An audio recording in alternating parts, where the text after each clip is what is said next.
UCC का विरोध करना है तो आप आओ, हम बैठते हैं आपके साथ, हम भी अपने 4 लोग लाते हैं और हमें समझाओ कि हमारे लिए ये खराब है, इसमें हमें फांसी दे रहे हैं मोदी जी, हमें देश निकाला कर रहे हैं, हमारा बंटवारा कर रहे हैं। आप लोग बंटवारा कर रहे हो, आप लोग चाहते हो हम मोदी जी को नाकारा समझे, लेकिन मोदी जी आज सब मुसलमानों के दिलों पे राज कर चुके हैं। हम मुसलमान सब मोदी जी के साथ है, तन मन धन से। मैं मुस्लिम समाज के नेताओं से पूछना चाहता हूं कि बताओ कब आप हमारे दुख सुख में काम आते हो, कब हमारी परेशानी में आप काम आते हो। अगर हमारी परेशानी में कोई काम आता है तो देश का प्रधानमंत्री आदरणीय नरेंद्र मोदी हमारे काम आता है। और कब तक मुसलमानों को बांटने का काम करोगे?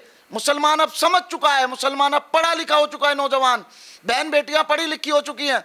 आज वो समझ चुकी है कि देश का प्रधानमंत्री हमारे लिए अपनी जान दे सकता है, हम देश के प्रधानमंत्री के लिए अपनी जान दे सकते हैं। नमस्कार, स्वागत है आपका हमारे चैनल प्यारा हिंदुस्तान पर। मैं हूं आपके साथ शेरिन।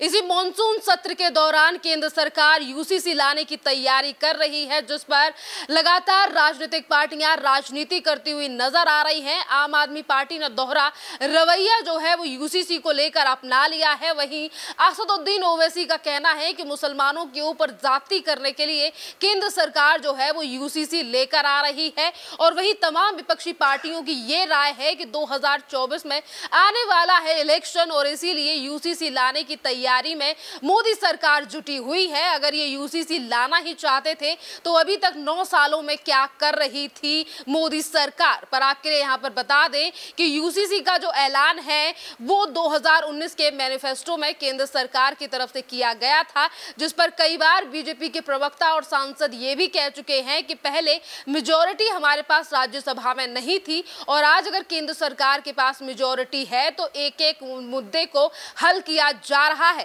खैर, इस पूरे मामले पर बात करते हैं। हमारे साथ मौजूद हैं शकील सैफी जी। सर से बात करते हैं। सर, यूसीसी के नाम पर फिर एक बार मुसलमानों को बरगलाने का काम किया जा रहा है। सीएए के नाम पर कहा गया था कि मुसलमानों को देश से बाहर निकाला जा रहा है। अब यूसीसी के नाम पर कहा जा रहा है कि जाति कर रही है मोदी सरकार, इसीलिए यूसीसी की तैयारी कर रही है। क्या कहेंगे आप? देखिए, मैं देश के प्रधानमंत्री आदरणीय श्री नरेंद्र मोदी जी को बधाई देना चाहता हूं और विपक्ष को मैं एक बात कहना चाहता हूं कि आप लोग क्यों देश के प्रधानमंत्री जो भी अच्छा काम करते हैं आप कहते हो कि इसका विरोध करना चाहिए। यूसीसी का क्यों विरोध कर रहे हैं आप लोग? मुसलमानों की किसी ने परवाह की? 70 साल में मैंने किसी को नहीं देखा कि इतनी परवाह मुसलमानों की कोई प्रधानमंत्री करे। हिंदुस्तान में पहला प्रधानमंत्री है जिसे दिल से सल्यूट करने को, सलाम करने को दिल करता है, जिसका नाम है नरेंद्र मोदी। जो यूसीसी को समर्थन हम सबको करना चाहिए। ये क्या है, ओवैसी साहब हों या और पार्टियां हों, ये मुसलमानों को बरगलाने का काम कर रहे हैं।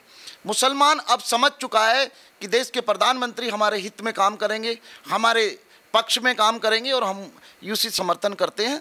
और हम प्रधानमंत्री जी को कहना चाहते हैं कि आप जितना पसमानदा समाज को और जितने हमारे सैफी समाज को आप आगे बढ़ा रहे हैं, उसके लिए हम तहे दिल से आपका शुक्रिया अदा करते हैं। और हम तमाम देश के मुसलमान लोगों तक आपकी आवाज़ को घर घर पहुंचाएंगे और आपके 9 साल के कार्य को हम हर मुस्लिम समाज के घर पे पहुंचाएंगे कि हमारे यूसीसी से कोई भी फ़र्क नहीं पड़ने वाला है, बल्कि ये मुसलमानों की हिफाजत करेगा। मुसलमानों की फेवर में यूसीसी है और मुसलमान की फेवर में देश का प्रधानमंत्री नरेंद्र मोदी है।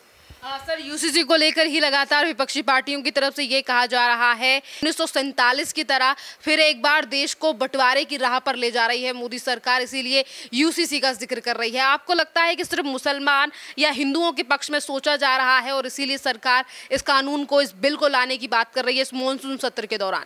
देखिए, मैं विपक्ष से भी और जो लोग ये आवाज़ उठा रहे हैं कि मुसलमानों को बांटने का काम कर रही है, सन 47 बनाना चाहती है, मैं उनसे पूछना चाहता हूँ, 9 साल में 2014 में मोदी जी ने प्रधानमंत्री की देश की शपथ ली थी। मैं आपसे, जो भी विपक्ष है मेरे से बहस कर सकता है, आपसे पूछना चाहता हूं कि कौन सा मुसलमानों के साथ अत्याचार नरेंद्र मोदी ने किया है, नरेंद्र मोदी की सरकार ने किया। नरेंद्र मोदी की सरकार में हम अपने आप को सुरक्षित महसूस करते हैं। देश के प्रधानमंत्री के लिए हम अपनी जान की कुर्बानी देने के लिए तैयार हैं। और प्रधानमंत्री जी अगर अन्याय किसी के साथ नहीं करते हैं, ऐसा प्रधानमंत्री 70 साल हो गए, मैंने बीपी सिंह जी के टाइम से लेके, मैंने राजीव गांधी जी के टाइम से लेके, मैंने नरसिम्हा राव जी के टाइम से लेके, मैंने मनमोहन सिंह जी के टाइम से लेके आज तक अपनी लाइफ में हर प्रधानमंत्री के साथ कार्य करके देखा है। और मैंने बहुत ज़्यादा मेहनत की है कांग्रेस में भी। लेकिन मुझे नरेंद्र मोदी जी की देशभक्ति और उनके प्यार में और जो जज्बात उनके इस देश के लिए हैं, देश के लिए कुछ करना चाहते हैं, देश के लिए कुछ जीना चाहते हैं, उस देशभक्ति को मैं सलाम करता हूं।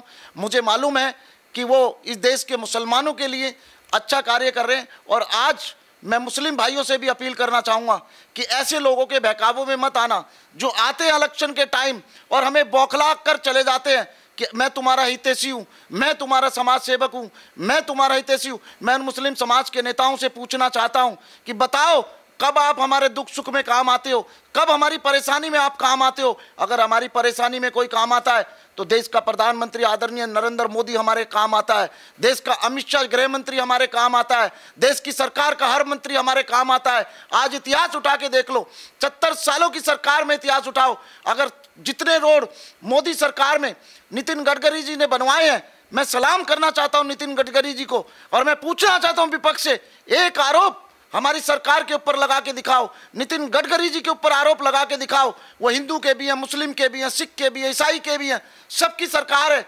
और मोदी जी आज अगर अच्छा कार्य कर रहे हैं तो मुसलमान दिल खोल के उनका स्वागत करने के लिए तैयार है। और हम नरेंद्र मोदी जी के साथ तन मन धन हर चीज से नरेंद्र मोदी जी के साथ है और यूसीसी समर्थन करते हैं। सर, अभी आपने जिक्र किया है कि आप जो हैं वो कांग्रेस के पूर्व समर्थक रह चुके हैं और आज नरेंद्र मोदी की नीतियों के कारण आप बीजेपी या फिर देश के प्रधानमंत्री नरेंद्र मोदी को सपोर्ट कर रहे हैं। सर, अभी जिस कांग्रेस का आप नाम ले रहे हैं उसी कांग्रेस के तमाम ऐसे प्रवक्ता और नेता हैं जो खुद कानून के जानकार हैं, वो भी ये कह रहे हैं कि यूसीसी लाना ठीक नहीं है, यूसीसी ठीक नहीं है देश के लिए। मैं पूछना चाहता हूं उन प्रवक्ताओं से, और उन प्रवक्ताओं के मैं नाम नहीं लेना चाहता, पर्सनली मैं उन प्रवक्ताओं को भी जानता हूं और कांग्रेस की एक एक नीति को, एक एक कार्य को मैं जानता हूं कांग्रेस की। मैं आपसे पूछना चाहता हूं, बताओ, बहस करते हैं हम लोग, बैठते हैं हम आपके साथ, हम मुसलमान समाज के लोग एक मंच पर आते हैं और आप भी एक मंच पर आ जाओ। इस देश को बांटने का काम मत करो। इस देश को जिस तरह नरेंद्र मोदी जोड़ रहे हैं, हिंदू भी, मुस्लिम भी, सिख भी, ईसाई भी, उस तरह इस देश को जुड़ने दो, देश को तोड़ने का काम मत करो। 70 साल के अंदर आप वो कानून नहीं लाए जो 9 साल के अंदर नरेंद्र मोदी जी ये कानून लेकर के आ रहे हैं। महिलाओं को सम्मान दिया, उत्तर प्रदेश के अंदर आज योगी जी की सरकार है, योगी आदित्यनाथ ने आज तक कितना इंसाफ किया है। आज मुस्लिम बहन बेटियां इतनी सुरक्षित हैं वहां पर, और लोग कहते हैं कि योगी राज में सुरक्षित नहीं है। योगी राज में सबसे सुरक्षित है, मोदी राज में सबसे सुरक्षित हम लोग हैं। आप लोगों को शर्म आनी चाहिए। देश को बांटने का काम कब तक करोगे और कब तक मुसलमानों को बांटने का काम करोगे? मुसलमान अब समझ चुका है, मुसलमान अब पढ़ा लिखा हो चुका है, नौजवान बहन बेटियां पढ़ी लिखी हो चुकी हैं। आज वो समझ चुकी है कि देश का प्रधानमंत्री हमारे लिए अपनी जान दे सकता है, हम देश के प्रधानमंत्री के लिए अपनी जान दे सकते हैं। यूसीसी का विरोध करना है तो आप आओ, हम बैठते हैं आपके साथ, हम भी अपने 4 लोग लाते हैं और हमें समझाओ कि हमारे लिए ये खराब है, इसमें हमें फांसी दे रहे हैं मोदी जी, हमें देश निकाला कर रहे हैं, हमारा बंटवारा कर रहे हैं। आप लोग बंटवारा कर रहे हो, आप लोग चाहते हो हम मोदी जी को नाकारा समझे, लेकिन मोदी जी आज सब मुसलमानों के दिलों पे राज कर चुके हैं। हम मुसलमान सब मोदी जी के साथ है, तन मन धन से। और रही बात, मैं जानता हूं कुछ लोग मुझे जान से मारने की भी धमकियां दे रहे हैं, मैं उन लोगों को भी चेतावनी देना चाहता हूं। अगर इस देश के प्रधानमंत्री आदरणीय नरेंद्र मोदी के लिए मेरी जान भी चली जाएगी तो मैं हंसते हंसते हुए गोली भी खाऊंगा और अपनी जान भी दूंगा। मैं इस देश का सच्चा मुसलमान हूं, मैं इस देश के लिए जान दे सकता हूं, अपने प्रधानमंत्री के लिए जान दे सकता हूं और यूसीसीआई का समर्थन करूंगा, हर देश में समर्थन करूंगा, हर गांव, हर जिले, हर शहर में जाके, हर नगर में जाकर के मोदी जी के पोस्टर निकलवाऊंगा, मोदी जी के 9 साल के कार्यकाल के बारे में बताऊंगा। ये सब चीज मैं मोदी जी के लिए करूंगा। सर, मॉनसून सत्र की शुरुआत होने वाली है, इसी महीने से सरकार की तरफ से कह दिया गया है, ऐलान हो चुका है और कहीं ना कहीं ये भी कहा जा रहा है कि कुछ बड़े बिलों की पेशकश की जा सकती है इस मॉनसून सत्र के दौरान। तो क्या कहेंगे उन लोगों के लिए जो अभी से मुसलमानों को बरगला रहे हैं या फिर शाहीन बाग पार्ट 2 बनाने की कोशिश कर रहे हैं कि मुसलमानों के साथ जाति की जाएगी, यूसीसी आ रहा है इसलिए? देखिए, मैं तमाम देश के मुस्लिम समाज से, पसमानदा समाज से, सैफी समाज से, अंसारी समाज से, कुरैश समाज से, सबसे अपील करना चाहता हूं, ये नौटंकीबाजों ने 70 साल हमें भिड़ाया। आज 70 साल में हमारे देश का प्रधानमंत्री ऐसा प्रधानमंत्री है जिसने हमारा देश ही नहीं विदेशों में भी सर ऊंचा किया है। और अल्लाह ताला जिसको इज्जत देता है, अल्लाह ताला ने हमारे देश के प्रधानमंत्री आदरणीय नरेंद्र मोदी जी को इज्जत दी है, तो हमें स्वीकार करना चाहिए ऐसे प्रधानमंत्री को और ऐसे मुंह तोड़ जवाब देना चाहिए। ना हमें शाहीन बाग की तरह धरना प्रदर्शन करना चाहिए, ना हमें कुछ करना चाहिए। हमें इन विपक्षी पार्टियों को नरेंद्र मोदी जी के साथ कंधे से कंधा मिला के चल के इनका मुंह तोड़ जवाब देना चाहिए। यूसीसी का जो ये बदलाव आएंगे, काफ़ी बदलाव आएंगे, मुसलमानों के लिए काफ़ी सहूलियतें होंगी।